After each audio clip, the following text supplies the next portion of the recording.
caused by a coronavirus. SARS was a coronavirus that almost certainly dropped from bats into humans back in 2006, 2007. And the current one that we're dealing with is the novel SARS-CoV-2. It's going to be also, it causes a disease that we call COVID-19 at the moment. These have caused much more serious diseases than the ones that commonly wander through the human population.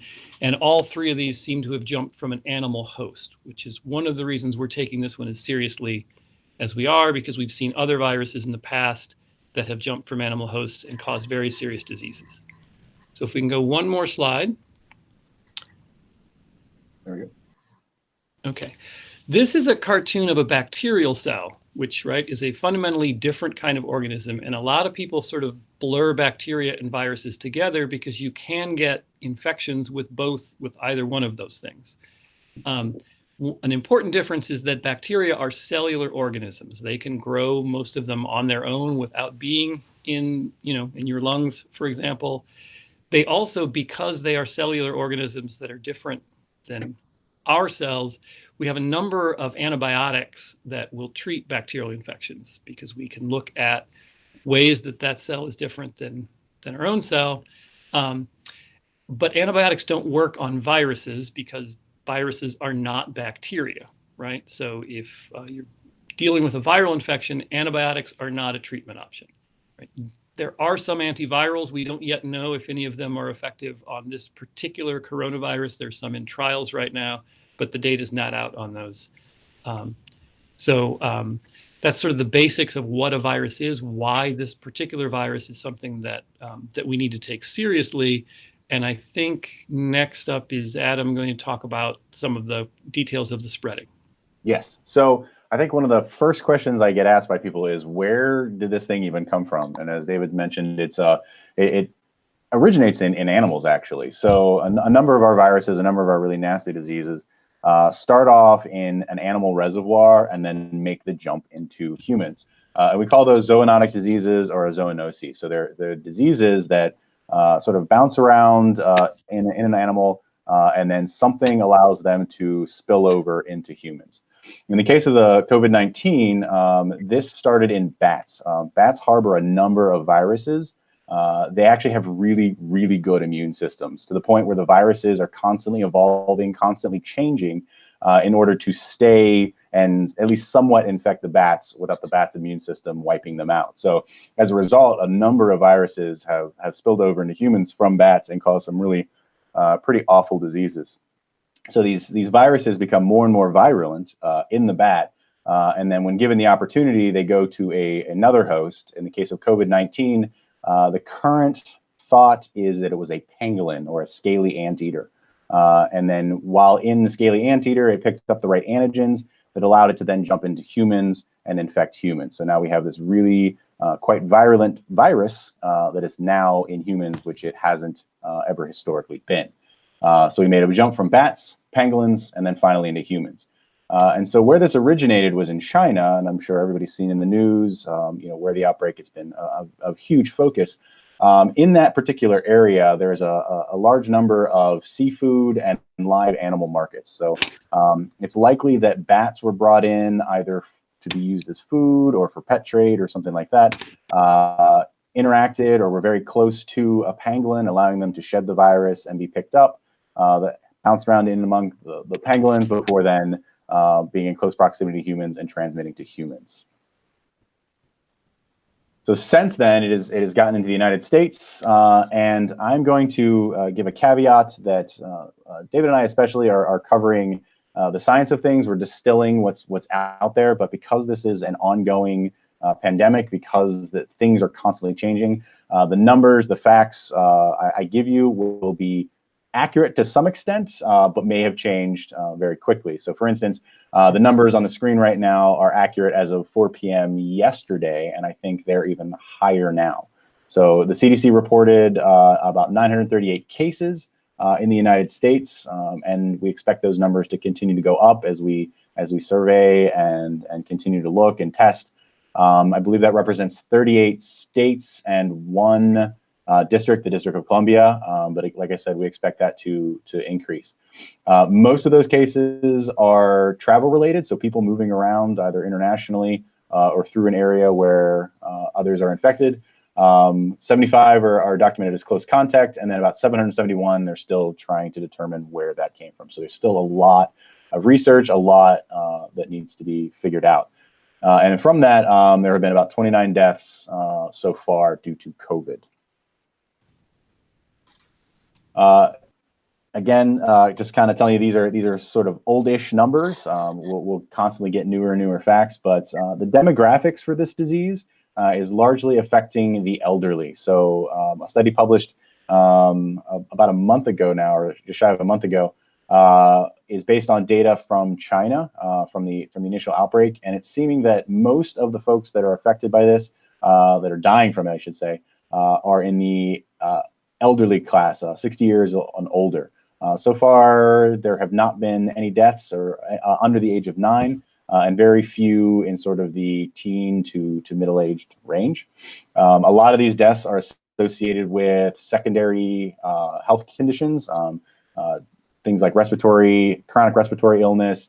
I think a large number of the males that were infected were smokers, and so there was complications from already having respiratory issues.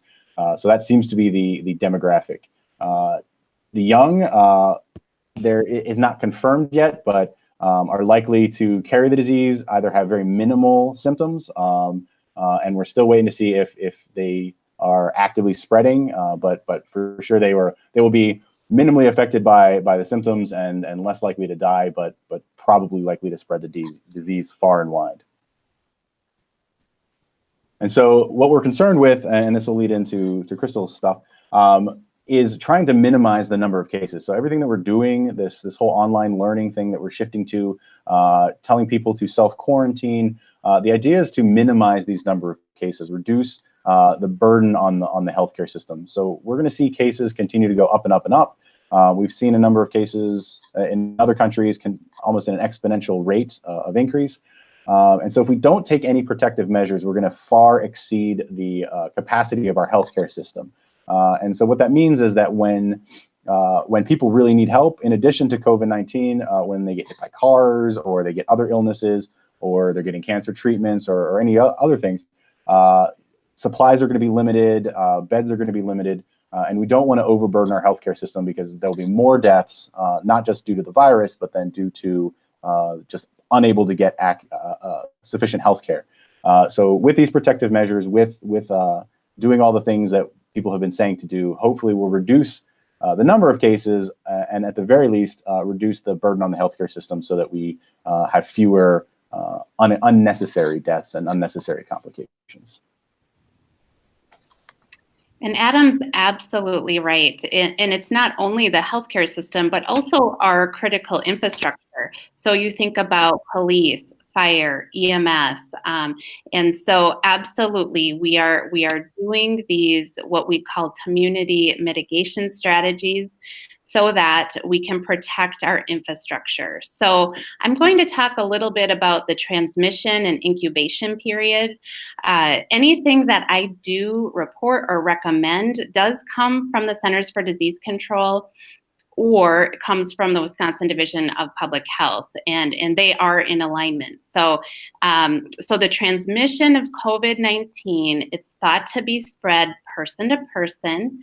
Like Adam said, it did come from animals. So unlike a disease like Lyme disease, where it comes from a tick to a human and stops, this started in an animal and now is transmitting person to person.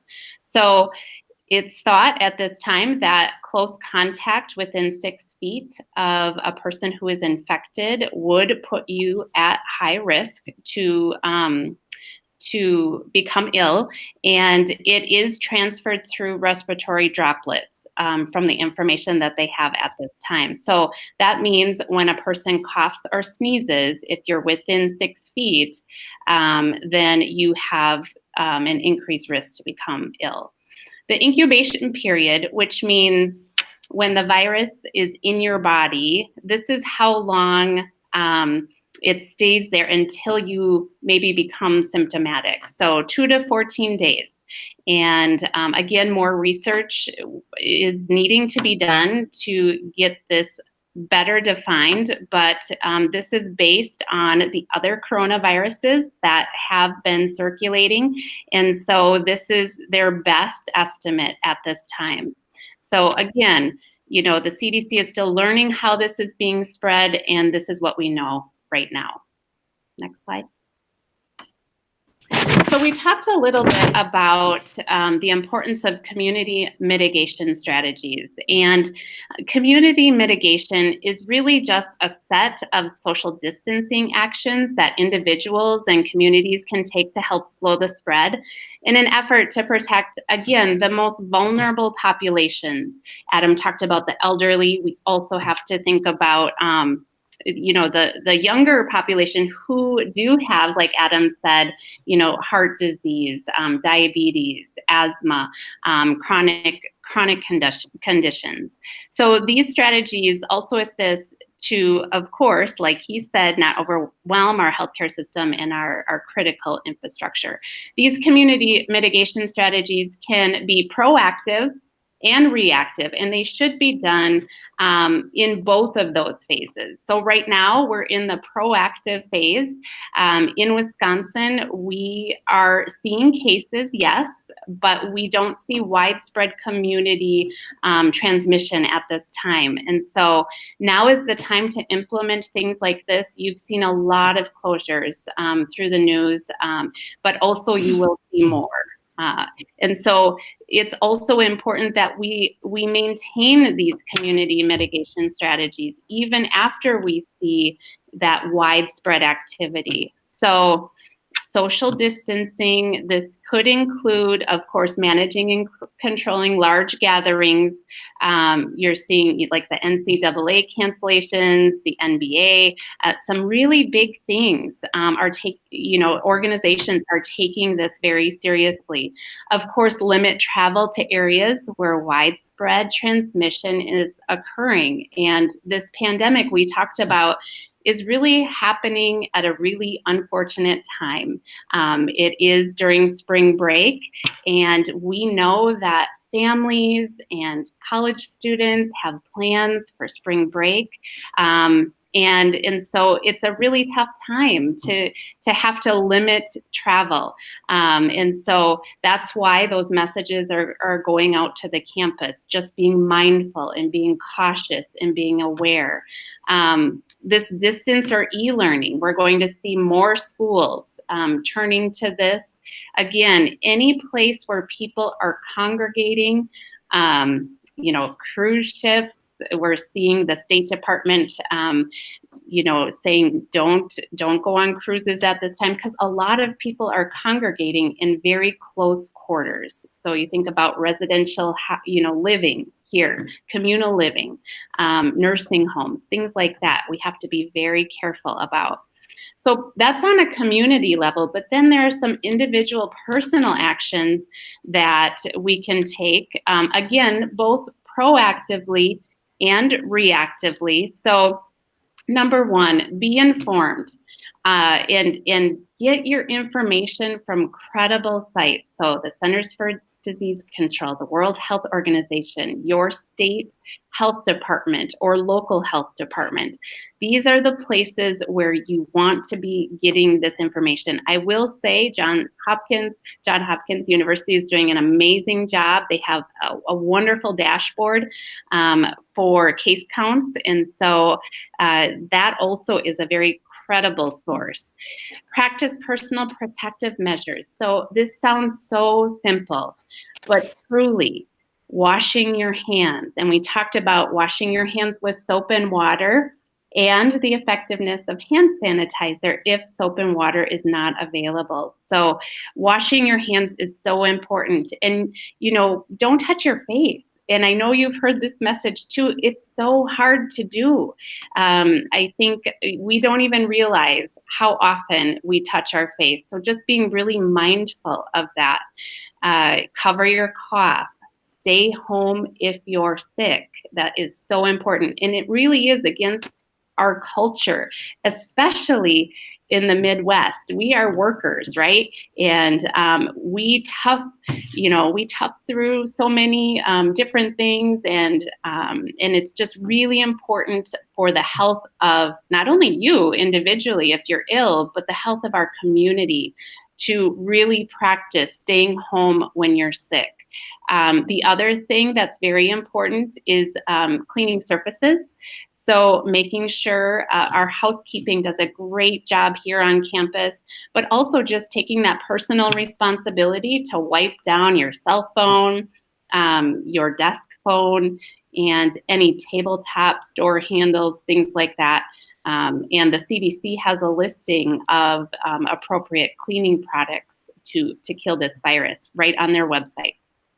So, really, and most importantly, when widespread activity is occurring, individuals with increased, risk, so people who are elderly and those with chronic medical conditions should really consider staying home and avoiding gatherings, and this includes travel.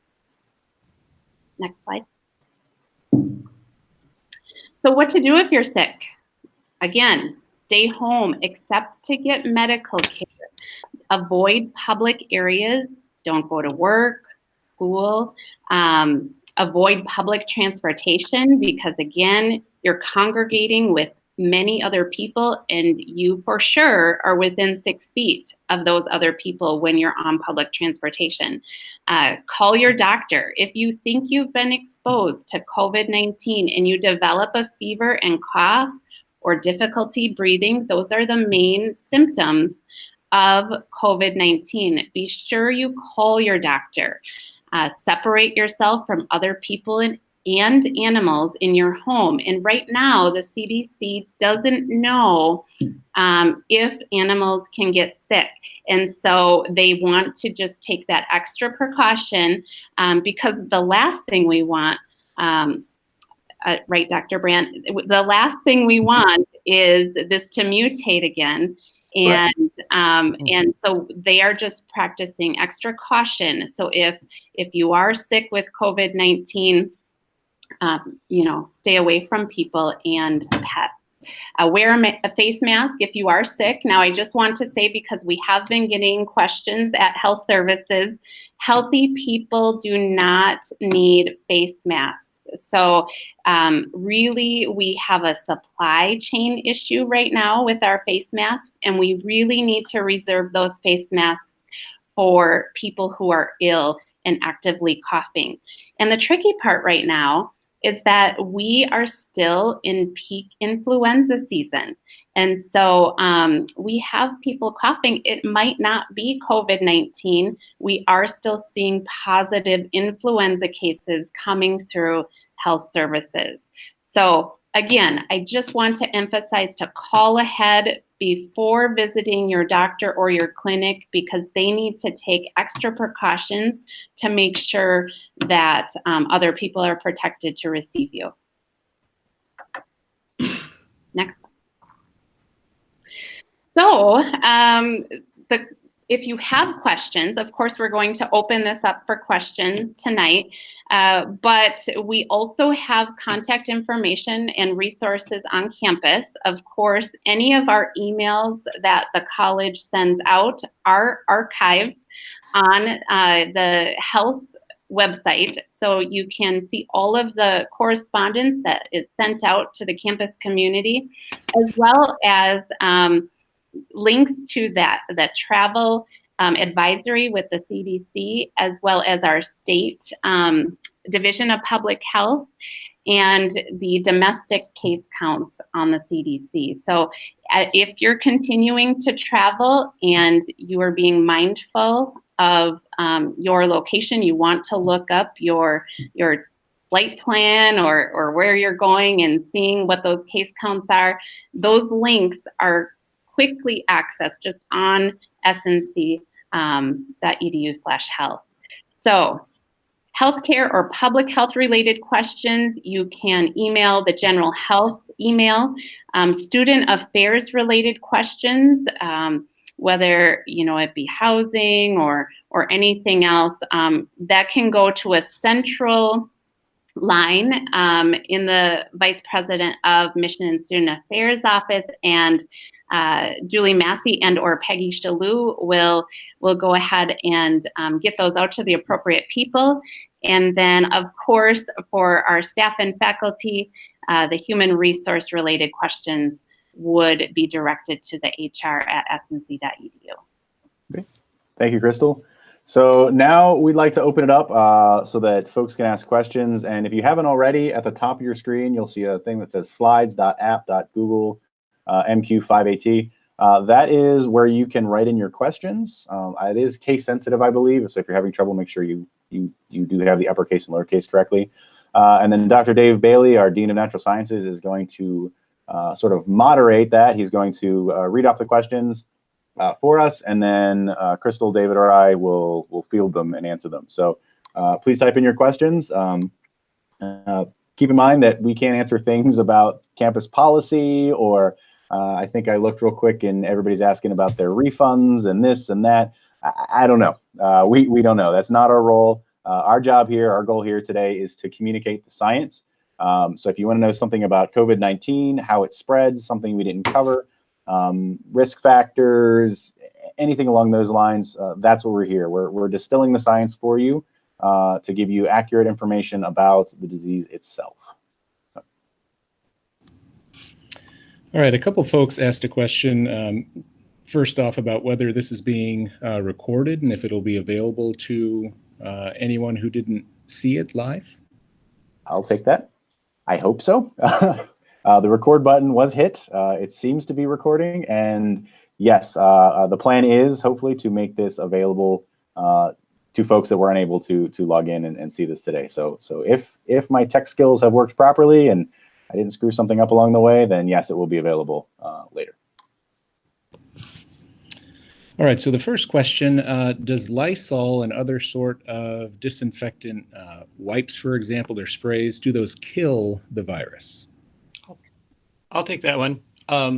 Yeah, this is a new virus, so I don't think we have really clear data on this specific one, but generally speaking, other enveloped viruses of this type, those sorts of cleaning agents have been a pretty effective way of disinfecting surfaces.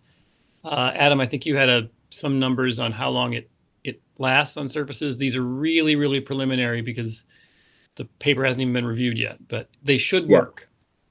Yeah. So as far to piggyback off that, yeah, I've had other people ask how long the virus is alive, quote unquote, and viable.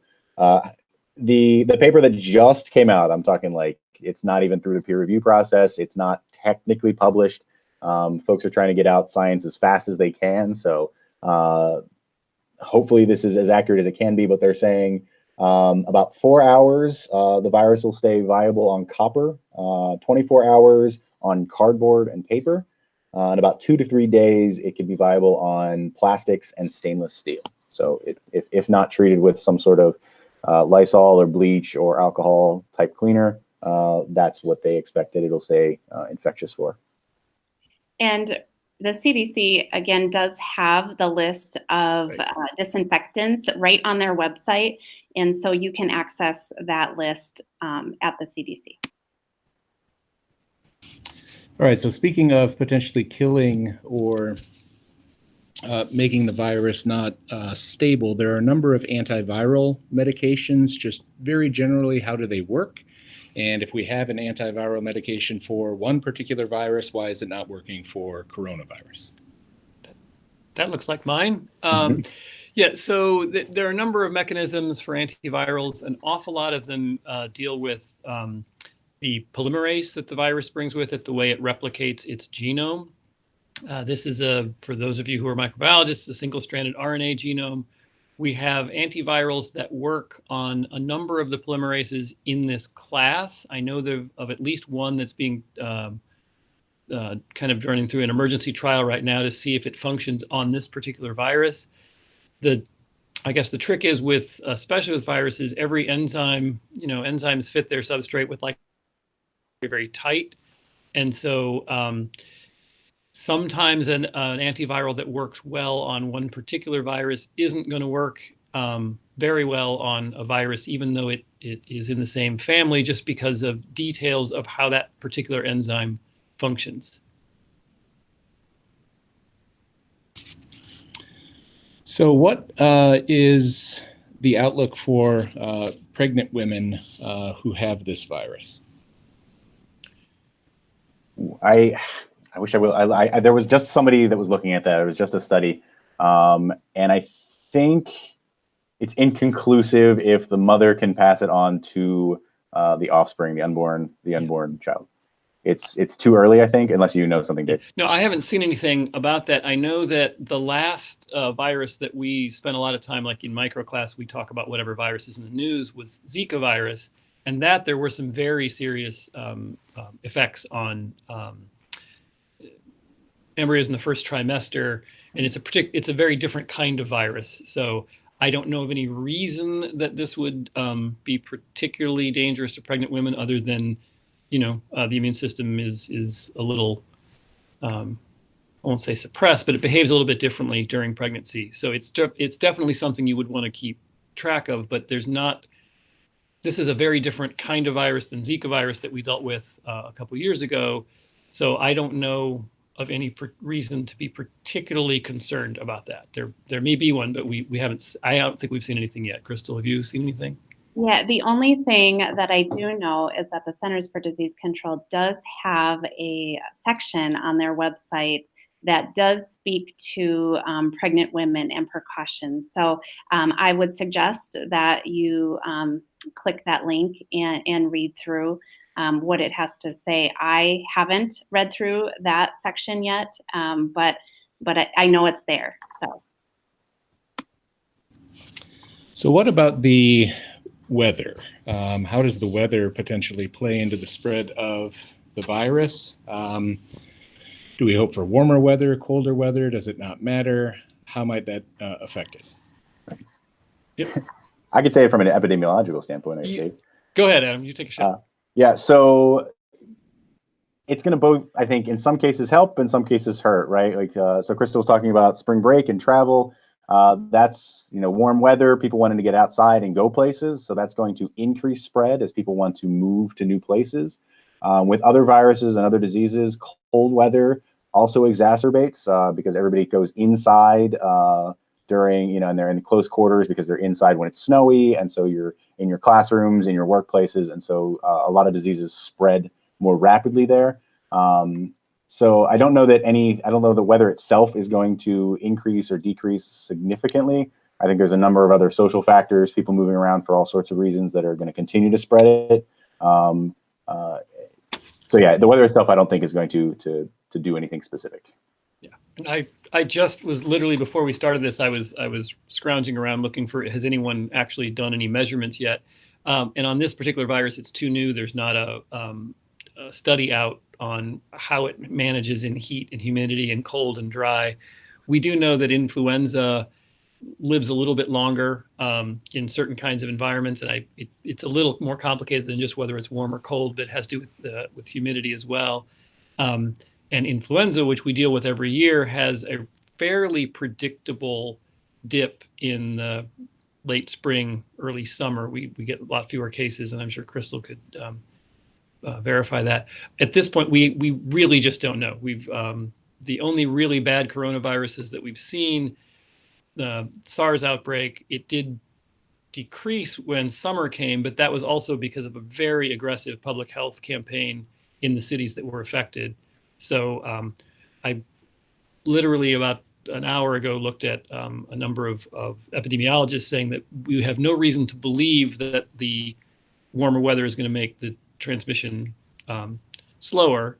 It might, but we don't have there's no reason to predict which way that's going to go.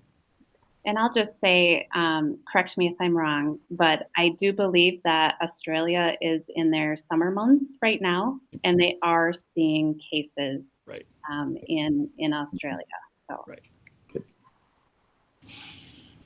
So a number of people, of course, who have been diagnosed with this have recovered. So how long does the recovery take? And is there something about these individuals, and I know that's a difficult question to answer, that essentially makes them recover more easily?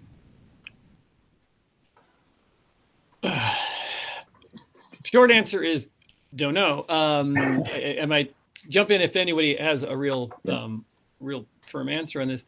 You know, any kind of infectious disease, you have different different individuals will have different outcomes, right? There's a lot of variability in their immune status, what the infectious load was, other health issues that they might be dealing with. You know, if you can ask my students in immunology, the immune system is pretty complicated. It's hard sometimes to predict exactly what it's going to do. If you saw Adam's slide earlier, there's a really clear difference in mortality rates, in serious disease rates for patients that are older and have other underlying health conditions. Happily, this virus is not so far doing a lot of damage in very young people, which is, you know, a lot of respiratory viruses do. So that's a good thing. I don't think, I've looked several times and no one has a clear explanation for why that is yet. But patients who do recover, I'm not sure. I haven't seen anything yet on how long the recovery is and when they become not contagious. Crystal, have you seen anything? Yeah, well, I do know it differs for every person, just what you said. I also know that public health officials are requiring 2 negative tests 24 hours, at least 24 hours apart, before they will release a confirmed case from isolation. So how would you best recommend discussing the severity of this particular virus with individuals who may believe our nation's response, even the campus response, for example, might be overly dramatic? I'll take that. So I guess I'd like to say I'd like to be able to come back to a campus. I'd like there to be students that are around and people around to come back. So I don't think it's an overestimation in our response. We can look at other countries that had an outbreak before us. We can look at South Korea. We can look at Italy. We can look at China, and we can see what activity they've taken and how it's progressed and how the cases have either continued to go up or leveled off. South Korea, for example, they had a very rapid increase. So if you look at the number of cases, it's sort of exponential. But then they put in a lot of measures, like we are, with social isolation, social distancing, canceling events, preventing people from congregating in large numbers. And now they've reached a plateau. And I think over the last couple of days, they've actually had a decrease in the number of cases. So we're seeing that these measures are effective. And so we know from watching other countries, we know from past disease outbreaks, we know that based on how this disease spreads, by putting these measures in and putting them in early, before we really see wide-scale disruption, that we're going to see positive effects and faster effects. So this way, not cancel classes, but separate people, go online, and reduce the number of cases now while there's very few, before it becomes wide-scale and before it's irreversible.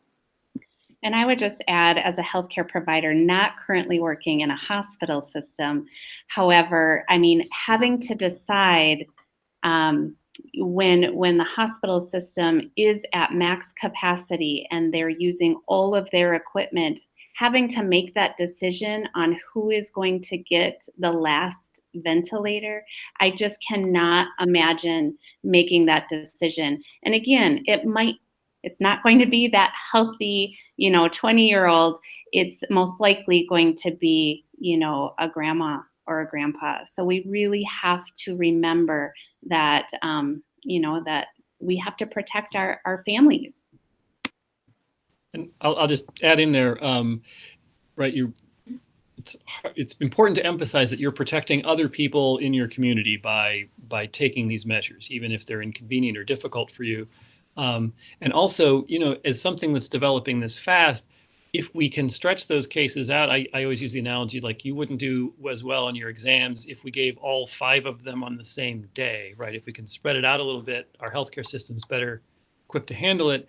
And it also gives people who are researching this virus more time to work out which antivirals might be effective. How can we start looking at a vaccine, which will take a very long time? What sorts of programs we start to get some more data, and it allows us to make more rational decisions. But we can only do that if we slow the epidemic spread early, which is what we're doing now. So that's an excellent segue to a series of questions.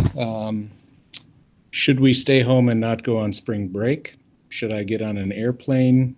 Should we fly? All, again, different variants of the same question. What is your or each of your recommendations for that? I'll go first. Oh. Good. I would say only do what you absolutely have to. This is kind of, like we said, piggybacking off that.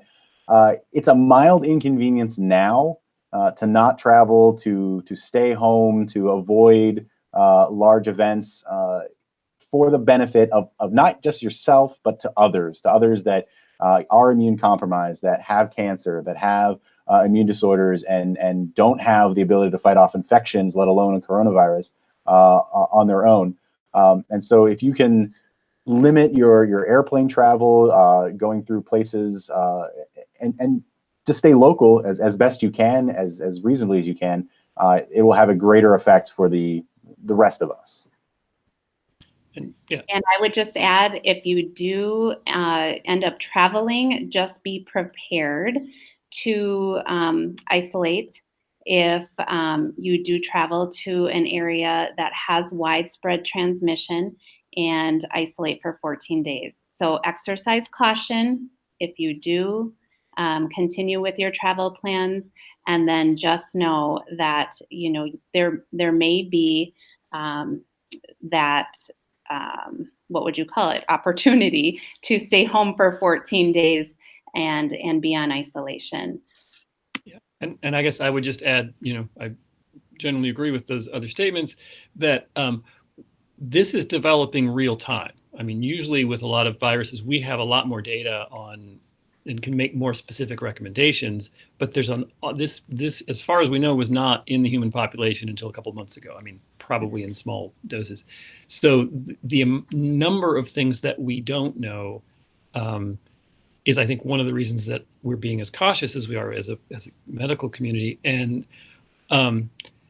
traveling at this particular time is, it's a very hard question to answer. It's like 2 or 3 weeks from now, we might have much better evidence to give you. But right now, I would echo what Adam says. If you don't have to go, it's probably the best thing to do is to stay relatively close to home until we see what direction this line is going. And I'll throw one more thing in there. And I'm talking to all you young, healthy, college-age students. You are the demographic when it comes to viruses in general that are the least likely to show symptoms, even if you get these diseases, to show symptoms, or if you do have the symptoms, they're very mild because you're young and invincible, and your immune systems work fantastically, and you maybe have a cough for a day or something like that. But you're also the most likely to then spread it around because you're going to places not knowing that you're carrying a disease, whether it be COVID-19 or just the flu or any other common cold or whatever other virus.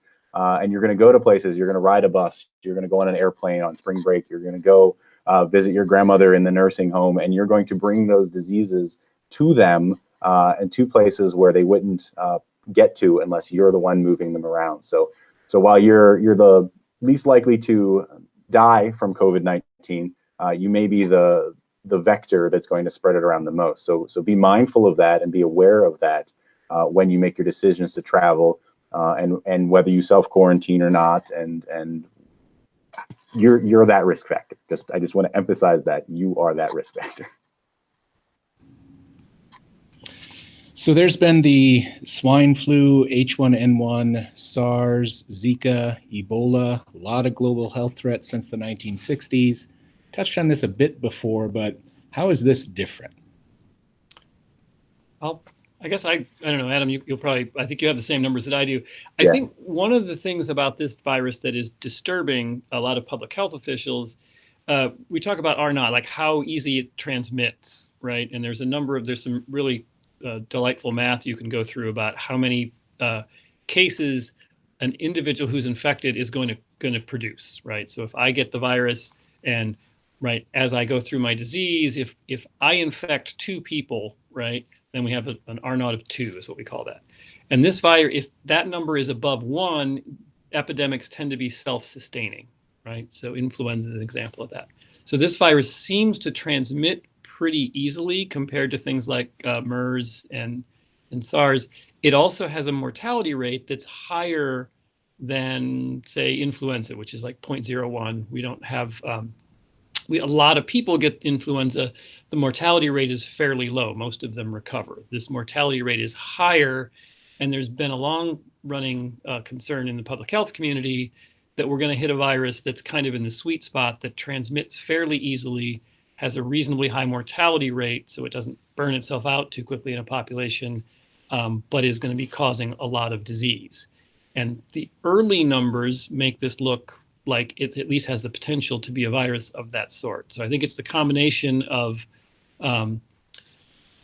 relative ease of transmission and reasonably high mortality rate, along with a whole lot of unknowns because we haven't worked with this before. I don't know if you have anything you want to add to that, Adam, or? Nope, that covers about everything I was going to say. So young children are susceptible to a number of different illnesses, but aren't really responding, it doesn't seem, to this particular virus. Any indication of why that might be? I've been reading a lot. I don't think anybody knows for sure, but just the way the cases are being discussed, it seems to be that this virus is largely affecting those with other health complications, and that's why it's really prevalent among elderly, respiratory illnesses, things like that that are already existent. And so typically children don't have those. They're healthy. They don't have diabetes. They don't have hypertension.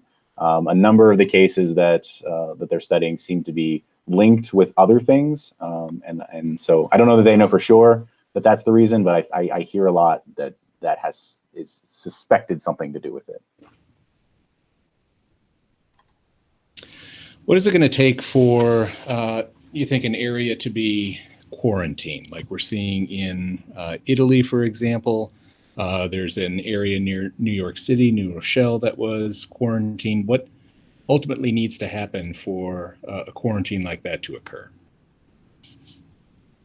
Crystal? Yep, sure. So when public health cannot trace and do a contact investigation, and it's so widespread, that is when extreme measures like you've seen in Italy and even here in the United States, in New York and other places, Washington, that's when that happens. So right now, our public health system in Wisconsin is able to, the 6 cases last time I looked, they are all isolated at home. Their contacts have been quarantined. They can do contact investigation. Once it gets so widespread and they can't get a handle on it, that's when measures like that happen.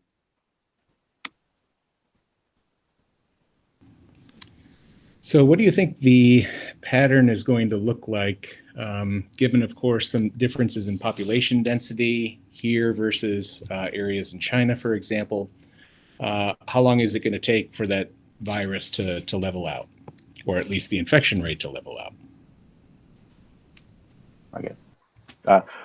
So if we put all these containment measures in place, like we've seen in South Korea, if we do all this and we're effective with it and people abide by it and don't take sort of the selfish mentality of like, I'm not at risk, I'm not a worry, and continue to travel and do all the silly things, it should level off. We'll see this sort of exponential growth for a little while, cases, and that's where we are. We're in this exponential. We're going to see more and more cases as we test more and more, and then it'll level off. Dave, you might be able to correct me. I think the viral experts right now are saying 6 to 7 months, maybe.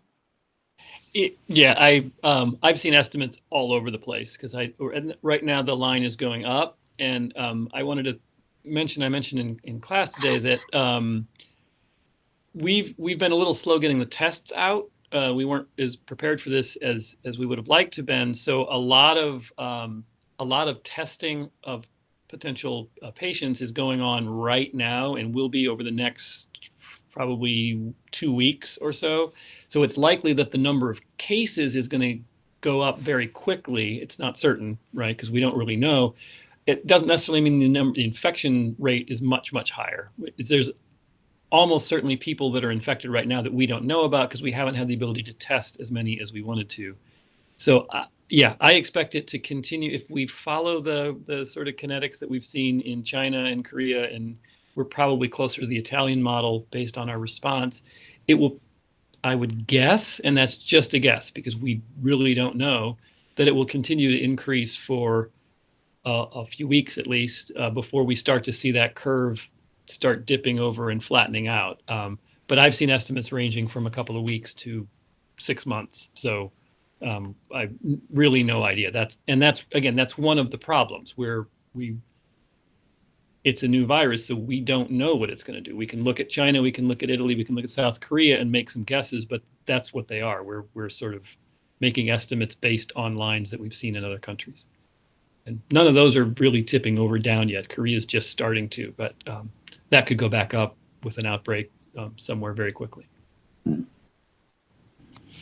So a couple of questions regarding accuracy of information, some misinformation or incorrect information that's appearing on a number of different sites. What are some good resources, say, other than, of course, the CDC website, for the current sort of state of things in regard to this infection? I'll just say that I put a lot of stock in CDC. Johns Hopkins is doing a very good job. I think Crystal mentioned they have a dashboard tracking cases in almost real time. They have an ArcGIS map that tells you where cases are. And Anthony Fauci, who is I can't remember what he's the director of at this point, who's doing a lot of the government work, has been involved in every major epidemic since AIDS. I mean, that's where he started. So the H1N1 influenza, he was around for SARS, and his public statements have always been very measured and very scientifically accurate. So that's just somebody that I listen for as someone who's been studying microbiology for a very long time. That if there's a lot of conflicting stories, I sort of wait for his voice because he's always historically been very clear, very measured, right? And obviously CDC is good. They're very careful in their statements, so they're sometimes a little bit slower to put information out, which is exactly what they should be doing, right? They want to make sure theirs is very accurate. But I've been having I've seen a lot of very good information coming out of the Johns Hopkins World Health Now. I'll also throw the World Health Organization. Yes. They're going to have a bit broader. So CDC is going to focus more on domestic U.S. cases and information. The World Health Organization is kind of collecting everything. And so both of those are going to be good sources to distill that information. If you are a bit more savvy in your reading, you can go right to the peer-reviewed literature as it comes out, which I think something on the order of like 400 articles have been published or in the process of being published since the initial outbreak. So you can get the cutting edge, the bleeding edge information that way, but it will be very technical. It will be but I would say those sources are the best and most accurate and most reliable. And I would just add the most localized resource then would be your state health department. So we have amazing epidemiologists at the Wisconsin Division of Public Health, and they do a great job putting information out on their website, as does our local health department. So you mentioned earlier that COVID-19 can survive on surfaces from several hours to potentially several days. What is the risk of infection from, say, food products that are imported from affected areas? I think short version is, again, like many things, we're not entirely sure. I do remember reading a a study that someone was working on that suggested that most things that are imported, those sorts of things like food products, even packages from Amazon and those sorts of issues, are very low risk. The virus, it's a virus, it needs living cells to replicate in. So while it can sit on something dead for a while, that's not a particularly good environment for it. There's a lot of enzymatic digestion. So I would not expect those to be the virus to live a particularly long time on those surfaces, but I'd wash things. Yeah, I have two things to say on that. One is those numbers. I told you that study is very, very, very new, and it is probably, if I went back and looked at the methodology, kind of best case scenario of these surfaces sitting on a lab bench in very controlled conditions to seeing what is the absolute longest they can last.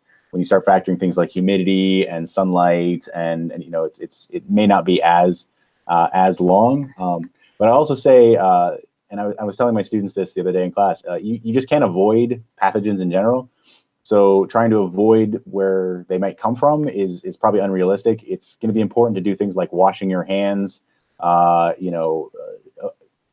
touching your face. So you're not going to avoid coming in contact with things, but what you can do is avoid potentially making yourself sick by those transmission methods. Did we lose Crystal? Okay, one more question before we wrap up. Thought we'd end on a lighter note. I read a few articles earlier today about this. Why is there a run on toilet paper? I can answer that. Oh, good, because I have no idea. It's because people panic and they rely on misinformation, and they don't do things like go to a webinar put on by your professors and staff that give you quality information about diseases and outbreaks. And they look at Facebook and Twitter and just read silly things. Yeah, this is not something that's going to require you to hunker down in a bomb shelter for several weeks. The things that we're trying to mitigate is the run on healthcare and overburdening the healthcare system. Getting toilet paper and bottled water is going to do you no good. Our supply chains are going to stay intact. Your water is going to continue running. We're going to have electricity. Food will still be available. It's just a matter of minimizing your public contact with people so that we don't have this person-to-person spread. That's what you should be concerned with. I will just add that there's this kind of event is it's almost like a psych experiment designed to produce stress. There's a lot of things we don't know. Routines are disrupted. It is it has an emotional toll on people, right? But I would say the best antidote to that is it's the British thing, remain calm, right? Look at the information, make prudent decisions. But we've been through epidemics before, and we've come out the other side if we're making good choices. So don't panic, I guess, but try to be smart. Right. And just simple things. So simple. Stay home when you're sick, cover your cough, wash your hands. These are simple things that can really make a big impact. So, and just think, you're going to have a story to tell your grandchildren one day that you made it through this, and you'll have a great story to tell. All right. Well, Dave, were there any more questions, or are we going to end with that one? I think we can end with that one. Yeah, a lot of great questions. Fantastic. Well, Crystal or Dave Honeycutt, do either you have anything you want to say to end with? I think we covered most of what I had scribbled down on my little notes. So, I would just say keep checking the credible sources of information: CDC, WHO, Johns Hopkins, and your local health department. Try to make sure you're getting your information there. For the St. Norbert students, I would also add, remember that there's a reason you're getting a liberal arts education, so that you can explain some of this information to friends and family members who don't understand what a virus is. If you're one of my biology majors, now is the time to use your skills to help people understand what's going on, what information they can trust, and which things they should sort of say, no, that's not how viruses work, because that's what we've been training you for. Thank you all. Thanks for tuning in. Yep. Thank you all. And I'll finish by saying, wash your hands. Wash your hands. Wash your Definitely hands. wash your hands. All right. Well, thank you all for listening. Hopefully you learned something. Thank you for the fantastic questions. And hopefully we'll make this available for folks who couldn't participate. All right. Well, we'll sign off then. Thanks All again. right. Bye-bye, everybody.